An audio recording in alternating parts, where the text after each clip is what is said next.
Ito na po, tumako naman po tayo dito. Ito, bago natin talakayin yung Paksulay ka, malapit na po.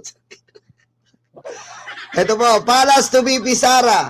Why hide Sal and the core answer to wealth question? Ayan po mga kababayan, ha? Ako na muna.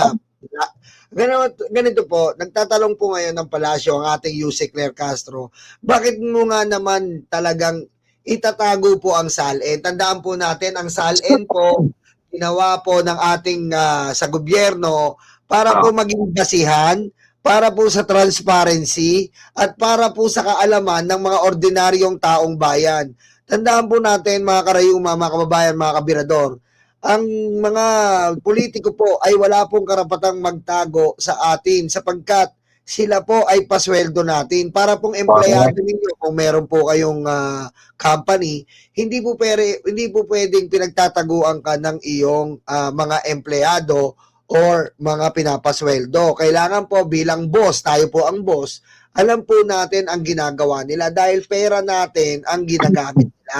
Pero si Sara Duterte po, talagang proud na proud po ang mga lugan DDS na dapat daw hindi daw chine-check ang SALN ni Sara. Dapat lang ang ginagawa raw po ay 2022 lang i-check ang SALN. Dapat daw po may exemption. Tandaan po natin mga kababayan, mga kabirador, hindi po natin kailangan bigyan ng exemption ng SALN. Ang SALN po ay importanteng bagay sa ating mga gobyerno. At pag tinatago nyo po yan, ay may siguradong anomalya. Di ba, Pikwa, Tol? Totoo, Tol. Totoo. Ito pasimple natin, no, mga kababayan. Para mas malinaw po sa mga DDS na mga hindi makaintindi kung bakit kailangan isa publiko yung SALN ng isang government official or isang senador, kongresista, presidente, vice president. Lahat po yan, obligado sila. Bakit po? Example, di ba tayo yung boss, okay, ng isang negosyo. Ang negosyo natin, Bansang Pilipinas. Sample, yan yung tumatakbo na negosyo natin upang mapaunlad yung negosyo or Bansang Pilipinas. Meron tayong kukunin na isang na isang manager na magpapatakbo ng ating negosyo. Which is po yun, si Pangulong Bongbong Marcos.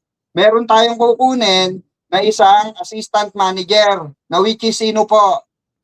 Lumalabas si Vice President Sara Duterte. Ganun kasimple yun. Ngayon, since tayo ang nagpapasahod, tayo may hawak ng kanilang sasahurin, hindi sila po ay magre-remit transparency na yung pinasahod nila sa gabinete, sa kung saan-saan, Office of the Vice President, etc., no, yung kanilang sinasahod, yan po ay kailangan nilang ipakita through SALN sa publiko, sa atin po yun. Okay? Basically, nangyayari yan sa iba't ibang company kasi nga po, mga kababayan, kaya may knowledge tayo dyan dahil ako po ay manager ng isang kumpanya. Naging manager. So, automatically, yung mga nasa baba ko na pinapasahod ko, binibigyan ko ng mga pasahod, yan po ay tine-turn over ko dun sa big boss o dun sa may-ari na negosyo at kasama na po yung aking sweldo. Tama. Ganun po yun. That's why we have the operation na transparency, yung mga tawag dito, mga percentage kung baksak ba ang kumpanya or nag-i-improve ba ang isang kumpanya. Ganun po yun. Yung ginagawa ni Pangulong Bongbong Marcos. Kaya isinasa publiko niya lahat. Ultimo SALN niya. Pero itong si Sara Duterte, hindi makaintindi ang mga supporter na mga tanga nga, inutil, mangmang, na okay lang sa kanilang nakawan, okay lang sa kanila na hindi ipakita ni Sara Duterte yung kanyang SALN dahil daw pribado, 'di ba, bobo? Tayo nga yung negosyante. Tayo yung negosyante rito, tao natin sila. O obligado silang maglabas ng transparency sa atin. O sa isang kumpanya. 'Di ba? Na lahat nakakakita, walang exempted. Ganun po 'yon. Kaya ikaw, Sara Duterte, hindi ka exempted, bobo. Hindi ka special. Hindi ka special dito. Ikaw ay accountable. na magpakita ng iyong salin. Tol, sabi wow, good explanation, Pikwa. Kaya mag-like and subscribe na po kayo kay Yes. Pikwa. Senador Pikwa is official. Po mga kababayan. Napakagaling po nito, kaya po sinasama ko to kasi kailangan maka 500,000 subscriber po ito. Sa 100 lang muna, tol. 100. Wag natin sila pressure rin, tol. Baka sabihin tayo, yung dalawa na to, pinapressure tayo. Yan po. In short, gusto sabihin ng ating kapatid, public service is a public trust. Yeah. Diba? Paano ka pagtitiwalaan kung nagkakaroon ka ng pagdududa? Paano ka pagtitiwalaan kung ikaw po ay magtatago? Paano ka magpagtitiwalaan kung ikaw ay nagkukuble? Di ba? Correct. Tol, parang girlfriend lang yan eh. Sinasabi mo mahal mo ako pero, di ba? Pero hindi mo pinapakita. Ipakita mo. Di ba? Ipakita mo, nakarobas ako eh. Hindi lang puro daldal, di ba, tol? Ganun yun. Hindi lang puro sasabi mo, I love you, mahal kita. Hindi, kilala pa lang natin, mahal na kita, mahal mo na ako. Hindi, pakita mo muna, magtigid ka muna dyan. Pagsibak ka ng kahoy, di ba? Hilutin mo ang arthritis ni Lola. Yung mga ganun tipo, di ba? Tawa. Yeah, ganun. Hilutin mo yung kasukasuan ni Tio Berting. Yung mga ganun, di ba? Yan, tama. Yan po ang gusto namin sabihin sa inyo. Ngayon mga kababayan, ito na tol. Ito na yung pinakahihintay ng lahat, tol. Ito na ang pinakahihintay ng lahat. Tapos didiretso na lang po tayo sa Paksulaika. Okay, mga kababayan. Ito na po, mga kababayan. Ito na po ang ating future president. Ipapakita namin sa iyo ng kapatid ko si Pikwa na napakagaling po at napakalupit po talaga. Ito na po, pakinggan muna natin ha. Any talk po about sa Paksilica na balak po ikaw sa Pilipinas? Ano na? Paksili? Yung paksilica. Bobo ka! Paksili? Hindi, ma'am. Paksilica. Bobo ka! Do you know anything about that? Wala ako. I cannot comment on that. Yan po mga kababayan. Napakagaling, palakpakan natin ang putang.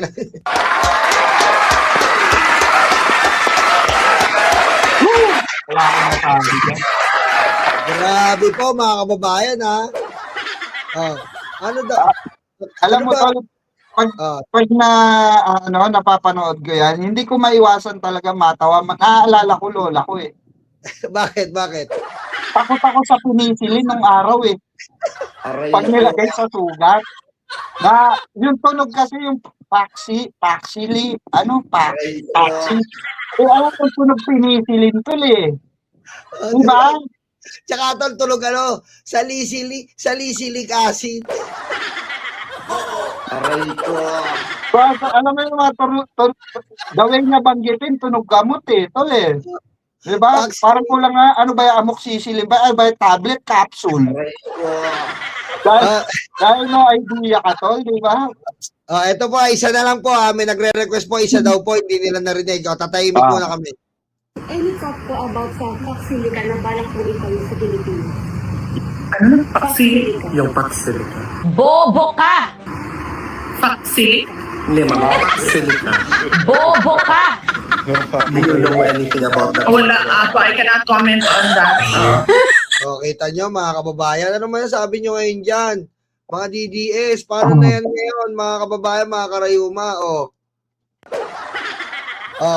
Unang-una, mga kababayan, mauna na ako, Pikwa. Sige, tal. Number 1 po, ito pong Paksilica, mga kababayan, ito po ay national interest natin. National interest po ito, mga kababayan. Ito po ay benepisyo ng buong Pilipinas na ang Paksilica po pag natayo po sa atin ay napaka-importanteng bagay po at makikinabang po ang ating bansa. Although, ayan po mga kababayan although ito po ay hindi naman perpekto at marami din pong mga sinasabing pwedeng ireklamo. Given na po yon. Si Sara po hindi niya po alam ang nangyayari at hindi niya po, wala siyang pakialam dito po sa mga pwedeng magbago sa buhay ng ating mga kababayan. Eh dito lang po natin mapapatunayan na si Sara po ay sakim, kupal at walang modong tao. Biro niyo po, hindi niya alam yung paksilika. Putik, yung anak ko nga po ngayon na 12 years old, pinapareact sa akin to kung ano daw masasabi ko. Yung 12 years old kong anak, alam, Sara, putang ina ka, hindi mo alam. Oh, ikaw, Pikwa. Yon. Speaking of kabataan,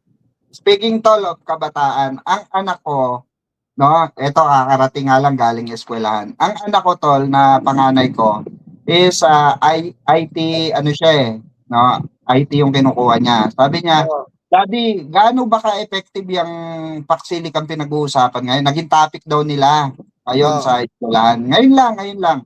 Sabi ko, anak, itong paksilika na plano ng gobyerno ni Pangulong Bongbong Marcos, ito ang magtuturo sa inyo na pagandahin ang kinabukasan ng bawat maralitang Pilipino.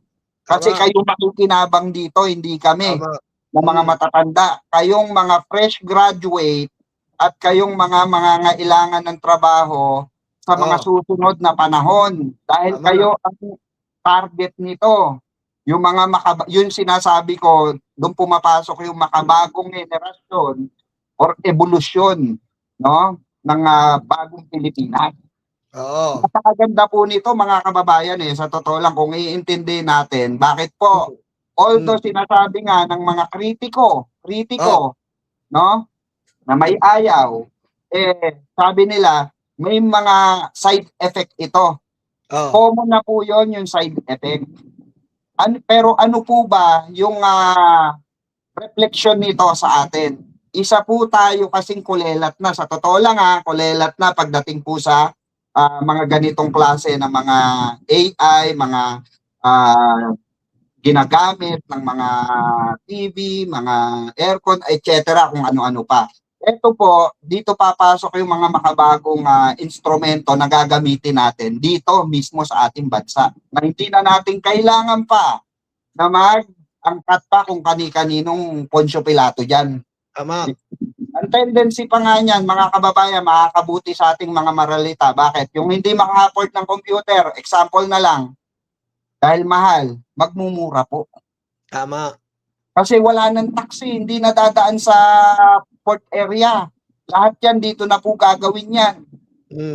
Mga sasakyan, mga ano, yung pasilidad na yan, yung paksilika na yan, yan po ay isang generation matter ng mga generation yung isang generation na matter na sinabi mo kanina sa live mo, generation generation of human evolution. Yes, tama yung tol, tato yan. Diba? Hindi kasi explain ko po. Totoo po yun. Maganda po yung sinabi ni Pikwa, generation of human evolution. Ganito po ang laki po, ang bigat po ng sinabi ni Pikwa. Kasi tayo po, di ba nag-umpisa tayo sa Nokia. O, tandaan nyo ang Nokia keypad. Nagkaroon ng camera. Nagkaroon po ng, ng Android. Nagkaroon po ng iPhone.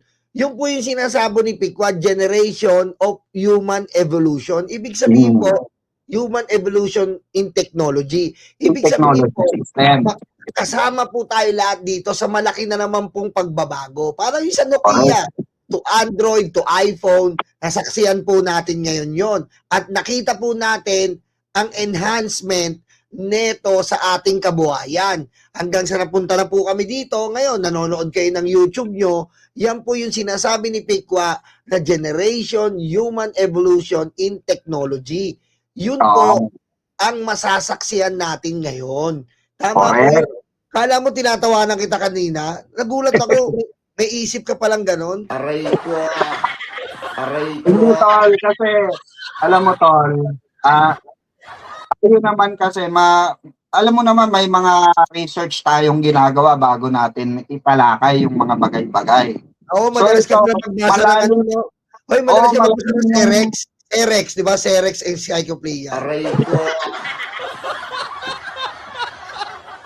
Malalim yung ano niyan eh, malalim na usapin yan. Pero Oh.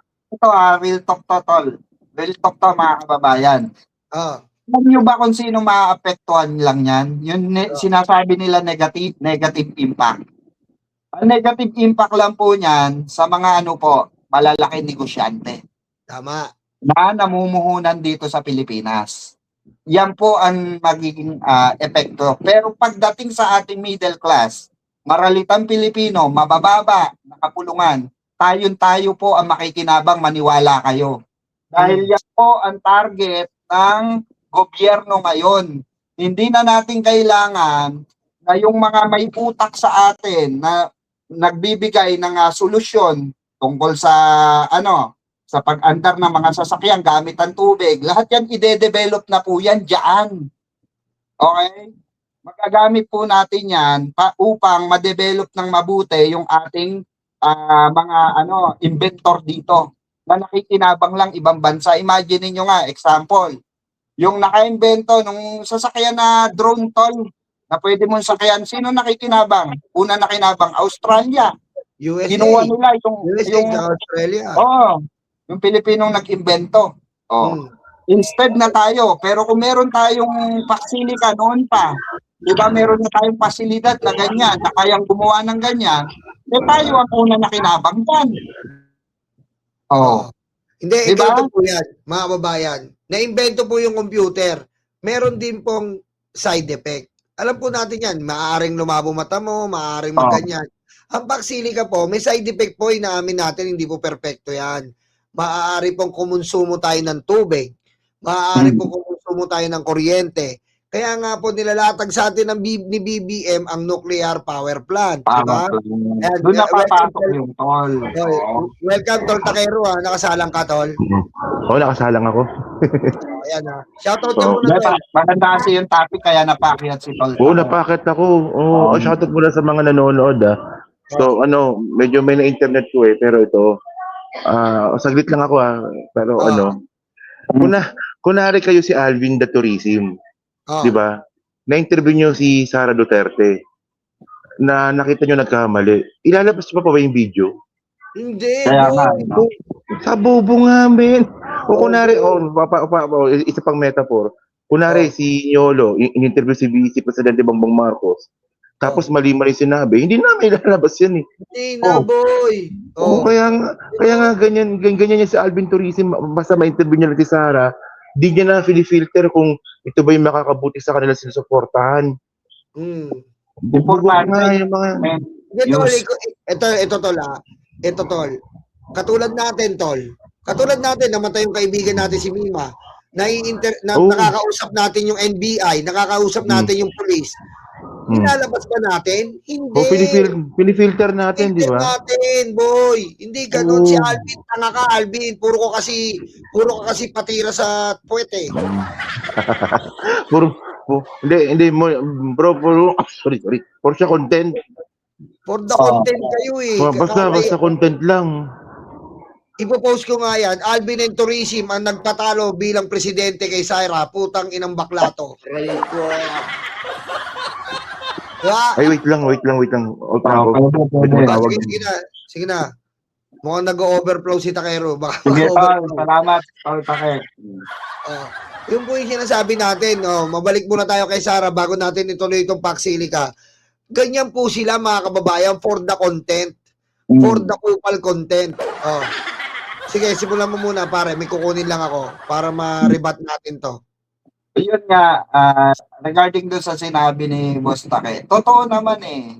Alam nyo mga kababayan, itong mga DDS na ito, talagang kinagatasan lang ang mga Duterte. I-interviewin nila regarding sa ganito, sa ganyan. Pero pag mali, ilalabas pa rin nila, 'di ba? Alam na nilang tanga yung sagot ng vice presidente nila ni Pulong, ni Baste, 'di ba? Ilalabas pa rin nila sa social media. Parang ang system ba ganito? Okay lang mapahiya ang Duterte, sila naman yan eh. Ang importante, kumita ko. Did you get my point, di ba? Ang importante, kumita ko kasi ginagamit ko lang din naman sila eh. In the end of the day, alam ko naman, di naman mananalo yan si Sara eh. O, bakit ko pa aayusin yung ano niyan? 'Di ba? Ilabas ko na kung ano yung mga dapat ilabas.